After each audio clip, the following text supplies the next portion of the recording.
Assalamualaikum warahmatullahi wabarakatuh. Alhamdulillah. Marilah kita panjatkan puji dan syukur kita kehadirat Allah Subhanahu wa taala yang telah memberikan kita kenikmatan dan kesehatan hingga detik ini. Dan izinkan kami dari kelompok 1 untuk mempresentasikan tentang hasil diskusi kami yang bertemakan tentang perkembangan teknologi komunikasi dan komunikasi massa.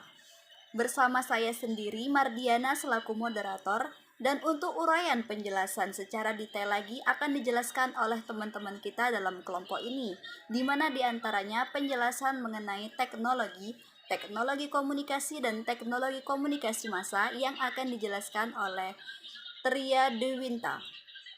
Perkembangan teknologi komunikasi yang akan dijelaskan oleh teman kita Hot Mayuni, sejarah perkembangan teknologi komunikasi dan peran serta ruang lingkup teknologi komunikasi yang akan dijelaskan oleh teman kita Aulia Putri Rengganis.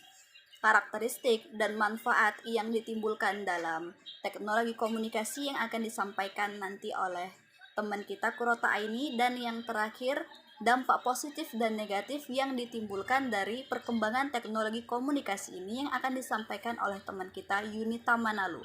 Baiklah, untuk mempersingkat waktu, mari sama-sama kita simak seksama penjelasan dari mereka. Baik, di sini saya akan menjelaskan pengertian dari teknologi, teknologi komunikasi, dan teknologi komunikasi massa. Yang pertama, teknologi. Teknologi adalah sebuah sarana dan prasarana yang menyediakan sebuah barang atau komponen yang diperlukan bagi kelangsungan hidup dan kenyamanan hidup umat manusia. Contoh teknologi yang nyata di era sekarang sangat banyak dimulai dari teknologi yang kita sering gunakan seperti komputer, laptop, handphone, mesin-mesin, mobil, motor, dan lainnya. Yang kedua, teknologi komunikasi. Teknologi komunikasi menurut KBBI adalah metode ilmiah untuk mencapai tujuan praktis atau ilmu pengetahuan terapan atau keseluruhan sarana untuk menyediakan barang-barang yang diperlukan bagi kelangsungan dan kenyamanan hidup manusia. Yang ketiga ada teknologi komunikasi massa. Teknologi komunikasi massa adalah teknologi komunikasi melalui media, baik berupa media cetak maupun media elektronik. Sebab awal perkembangannya saja komunikasi massa berasal dari pengembangan kata media of mass communication atau media komunikasi massa. Baik, saya akan menjelaskan tentang perkembangan teknologi komunikasi. Sejarah komunikasi. Menurut sejarah evolusi sekitar 250 juta tahun yang lalu, munculnya otak reptil menjadi penting karena otak memungkinkan reaksi-reaksi psikologis terhadap kejadian di luar yang kita kenal sebagai emosi. Pada manusia modern, otak reptil ini masih terdapat pada sistem limbikotak manusia dan hanya dilapisi oleh otak lain. Tingkat tinggi manusia berkomunikasi untuk membagi pengetahuan dan pengalaman. Bentuk umum komunikasi manusia termasuk bahasa, sinyal, bicara, tulisan, gerakan, dan penyiaran. Komponen-komponen komunikasi menurut Laswell. 1. Pengirim atau komunikator adalah pihak yang mengirimkan pesan kepada pihak lain. Yang kedua, pesan adalah isi atau maksud yang akan disampaikan oleh satu pihak kepada pihak lain. Yang ketiga, saluran adalah media di mana pesan disampaikan kepada komunikan. Dalam komunikasi antar pribadi tatap muka, saluran dapat berupa udara yang mengalirkan getaran, nada, atau suara. Yang keempat, penerima atau komunikan adalah pihak yang menerima pesan dari pihak lain. Yang kelima, umpan balik adalah tanggapan dari penerima pesan atau isi pesan yang disampaikannya. Perkembangan teknologi komunikasi. Teknologi komunikasi dibagi menjadi 4 zaman, yaitu yang pertama zaman tulisan atau menulis, ditandai dengan dikenalnya tulisan. Yang kedua zaman percetakan, dimulai setelah Gutenberg menciptakan mesin cetak. Yang ketiga zaman telekomunikasi, yaitu ditemukan alat-alat seperti telegram, radio, televisi, telepon genggam. Yang keempat, zaman komunikasi interaktif, yaitu peradaban menjadi lebih maju, seperti komputer mikro, superkomputer, tablet, dan internet. Peran serta ruang lingkup komunikasi. Yang pertama, ruang teknologi komunikasi dalam masyarakat.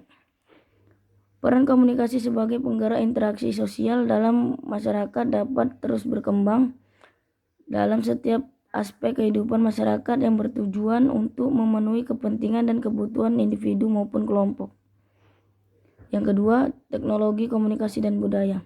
Teknologi membawa masyarakat untuk berkomunikasi untuk lebih dekat dengan budaya lain dan tidak terpaku dengan kebudayaannya sendiri.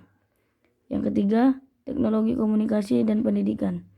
Perkembangan teknologi komunikasi dalam pendidikan berdampak dengan maraknya pendidikan virtual atau e-learning, yaitu suatu metode pembelajaran dengan menggunakan teknologi komunikasi dan informasi internet. Yang keempat, teknologi komunikasi dan media baru. Media baru digunakan masyarakat untuk mengekspresiasi diri dan menyampaikan segala pandangan terhadap sesuatu hal. Yang kelima, teknologi komunikasi dan media penyai. Media penyai dikelompokkan menjadi 4, yaitu media visual diam, media visual gerak, media audio visual diam, dan media audio visual gerak. Nah, di sini saya akan menjelaskan tentang karakteristik dari teknologi komunikasi, yaitu interactivity, atau yang dimaksud dengan kemampuan untuk saling menyampaikan informasi. Dengan perkembangan teknologi tentunya proses penyampaian informasi dapat berlangsung semakin mudah dan cepat. Yang kedua itu ada the massive. The massive adalah penyampaian pesan tidak dapat dilakukan secara massal. Maksudnya itu adalah pelaku yang terlibat dalam komunikasi tidak terus hadir pada waktu serta tempat yang sama. Yang ketiga, asynchronous adalah kemampuan untuk mempertahankan suatu pesan. Adapun dampak positif dan negatif teknologi komunikasi. Yang pertama, dampak positif. 1. Pertukaran sebuah informasi yang menjadi lebih mudah dan cepat. 2. Memudahkan pekerjaan. 3. Pekerjaan yang dapat dilakukan oleh satu orang menjadi lebih efektif dan efisien. 4. Sistem pembelajaran dapat dilakukan secara online tanpa melakukan tatap muka. Dampak negatif. 1. Menurunnya sosialisasi antara manusia. 2. Teknologi dapat menggantikan peran manusia. Ya, itulah dia penjelasan yang telah disampaikan oleh teman-teman kita. Jadi dari penjelasan tersebut dapat kami ambil kesimpulannya bahwasanya kehadiran teknologi komunikasi informasi dengan segudang kecanggihan dan kemudahan yang dibawanya mampu mengantar manusia ke sebuah tatanan yang memiliki kualitas dan standar hidup yang lebih baik lagi. Oleh karenanya, marilah bersama-sama kita memanfaatkan teknologi sebaik mungkin. Jadilah sebagai masyarakat dalam suatu negara yang mampu untuk menguasai teknologi, bukan malah sebaliknya menjadi masyarakat yang dikuasai dan dikendalikan oleh teknologi tersebut.